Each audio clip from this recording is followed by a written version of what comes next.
So today I'm joined by Justine. Justine, thank you so much for sitting here with me for New Wave Media. Thanks for having me. So currently you lead a team that we have called Launch Crew. Yes. Launch Crew started at the beginning of this year, right when we launched New Wave. And it has evolved a little bit, but we're responsible for those nifty and creative breakfast items outside of service. Tell me what it was like leading a team that was unknown, because I think when we asked you to lead Launch Crew in the beginning, we actually had no idea what it would be about. So how did you go about forming this team, the objectives, and all of that? Yeah, I think in the beginning it was a little bit fun, actually. It was like unknown, which is uncomfortable for me, but kind of cool because any question I had, it was like kind of on me to come up with a solution and think through what the team wanted to do, what they were willing to do. The limits were our creativity, basically. I think the key thing that we needed to align on was what was our intent every week. It also did evolve after the first week. I think there were some changes that occurred just due to logistical things and some COVID guidelines and regulations that we had to take into account. But it was, I would say, like more fun than risky. I think the team was excited, I was excited, and the breakfast items are really well received. I think everyone loves food. So what is the initial purpose behind Launch Crew? So the initial purpose behind Launch Crew was kind of giving people a space to come back to. As we were moving into New Wave, some people were still kind of like testing the water, shall I say, with coming back. I think there was still a lot of unknown with COVID and people's levels of comfort. But for those who were coming, we wanted to provide them with a place where they could gather before service. It also doubled as a way to get people to show up to service on time. But really it was about generating sort of these like pockets and moments for people to gather authentically and just connect. What do you think it means to be able to gather authentically? That's a great question. I think the goal with creating these moments is that I think a lot of people were craving connection. Seeing people every day or once a week through Zoom can only provide so much like in-person connection. And so we wanted to like provide a space for people to come and be like, hey, how was your week? What happened this week? What are you feeling? How are you feeling in going into the new week? It's really hard sometimes to connect with people on like a cursory sort of superficial level. And so I think the goal was to have more of these recurring events and gatherings so that people could consistently come and engage in conversation and get to know people. And then slowly, I think, consistently, week by week, the layers would kind of be peeled away and people would really get to dive in deeper together. I think at church we always talk about the desire to connect with people. Yeah. But what is I guess the result of that connection? Like what are people like truly seeking when we say like we want to be able to connect with people more? I think ultimately people are seeking other people. They're seeking their like community, their tribe, if you will. I think it's also hard because there's this maybe assumption that when you come to church, everyone is your friend and everyone is nice. And don't get me wrong, everyone at our church is very nice and welcoming and warm, but being friends with people requires like intention. I think that's something that I really love about like the life groups that we have, because it's a really consistent and weekly sort of occurrence. It's a space and time for you to show up and do life together with a group of people at the same time every week. I also think that it requires people to try.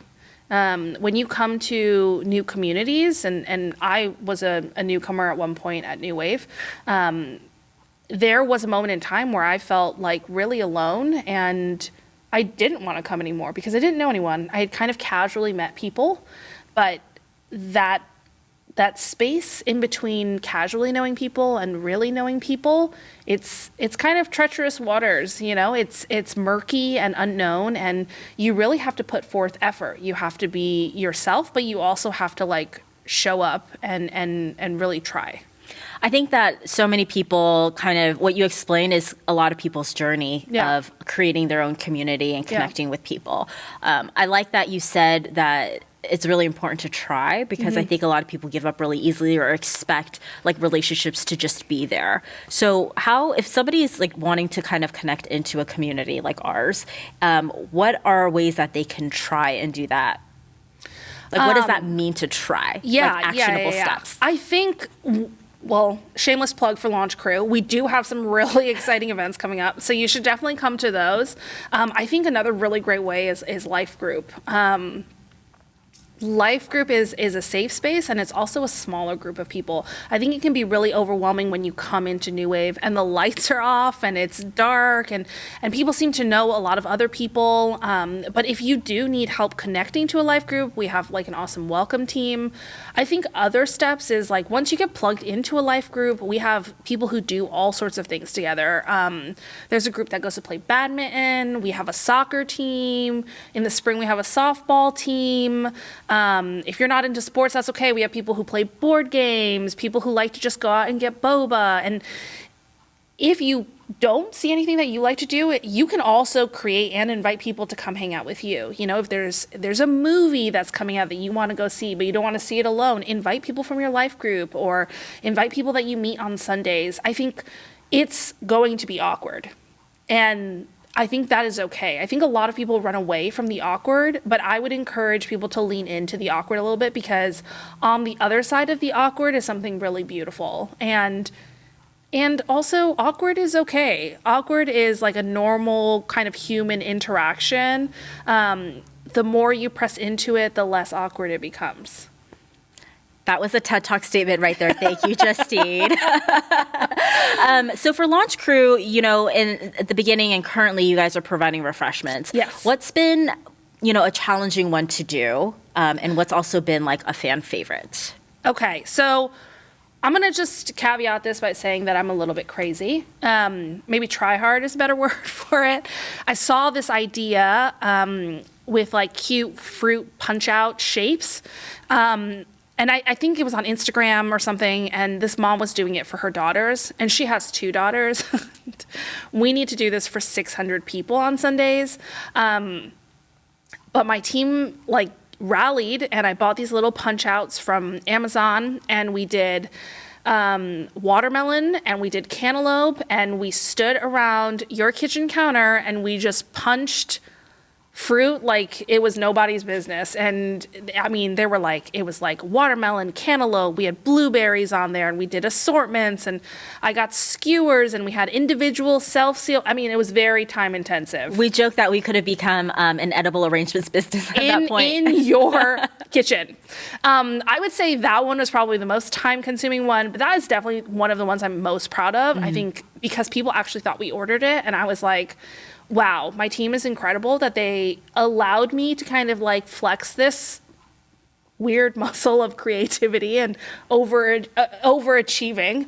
But a fan favorite, I actually would say, are cream puffs that we get from Costco, which are not time intensive because Costco sells them by like the box. There's like 120 per box. And they're great because the time we serve them, it's like kind of cool, becoming warm. The kids love them. It's like ice cream in the morning. So yeah, everyone really enjoys those. And I definitely have to give a shout out to the Launch Crew, because in the beginning, Launch Crew started, the mission was to just provide refreshments for New Wave. But starting week 2, I think it was, you know, the entire church thought, what a great job you guys did. And you guys ended up providing refreshments for the entire church on a weekly basis. So, yeah, it's been a roller coaster. Yeah. So thank you for that. What do you think, you know, your goal with like Launch Crew is for people? Like, what is your hope that we achieve for this community through the efforts of Launch Crew?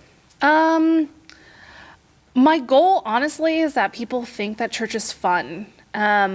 It it is like work, yes, to create these events, but it's so worth it when people come up to me afterwards and say thank you, because they had fun, their partner had fun, their kids had fun. Or when people are like, hey, you know, I have a friend who wants to come, but they're not sure about church. And I'm like, amazing, we have XYZ event. So my goal is that it will be a really easy on-ramp for people who maybe are a little wary about coming to church. But it's also like a really engaging sort of like event so that families can come and also bond. And on a larger level, that our community will just reach out to each other.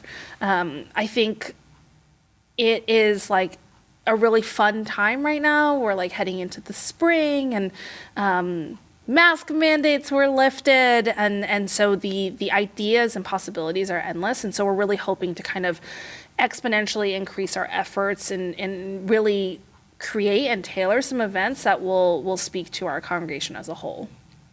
I want to switch gears a little bit because I think through my observation of just having you lead Launch Crew and working with you on some other projects, I feel like you are really good at building teams and you're also a really great leader. So I think, can you share a little bit about how you build teams? Well, I can't take all of the credit for Launch Crew. I didn't choose this team. This team was selected for me, and they're incredible. But I think how you build teams is first by building trust. As a leader, are you doing what you're asking your team to do? And then some? Like, are you the first one there and the last one to leave? Are you the first one to raise your hand and offer feedback and also accept criticism? And are you asking questions so that your team knows it's okay to ask questions and to not know the answer sometime?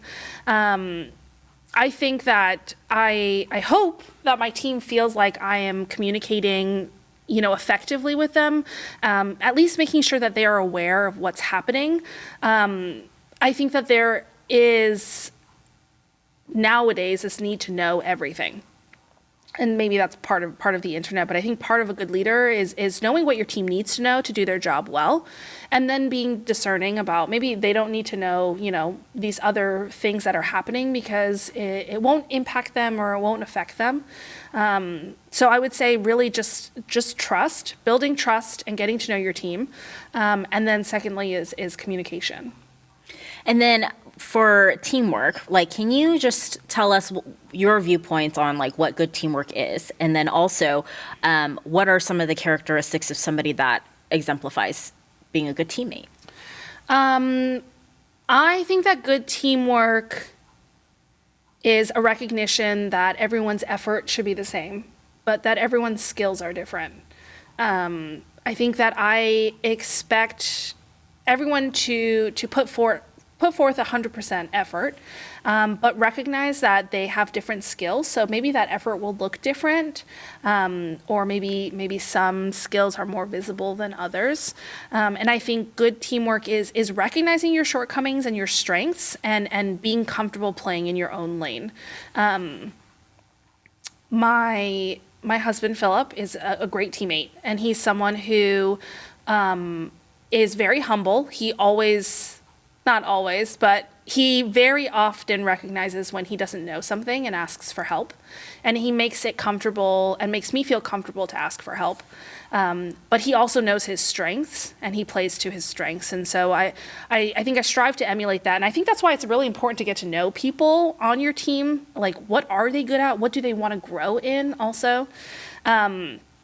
But I think a good teammate is someone who has a can-do attitude and someone who is open to feedback. I think that's a huge thing. I think feedback is I don't view feedback as something that's necessarily negative. I think feedback is a way for people to grow. And in teams that I've led, even before Launch Crew, I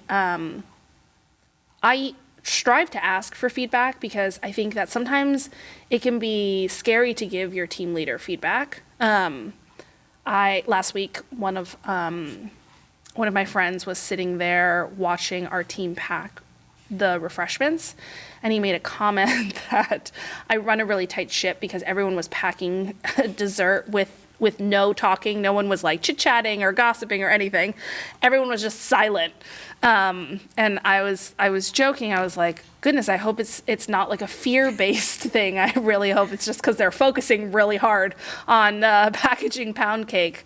But I definitely think that leading by example is a huge piece of it. But leaders can be good teammates too. And so in so much as you're able to lead by example, you're also able to show people what it means to be a good teammate.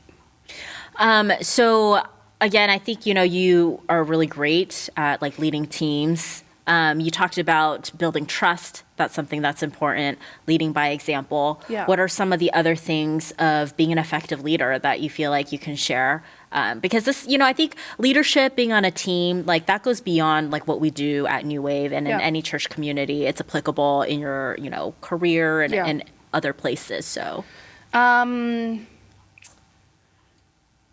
communication, admitting when you're wrong, and I think giving recognition where recognition is due is a big one.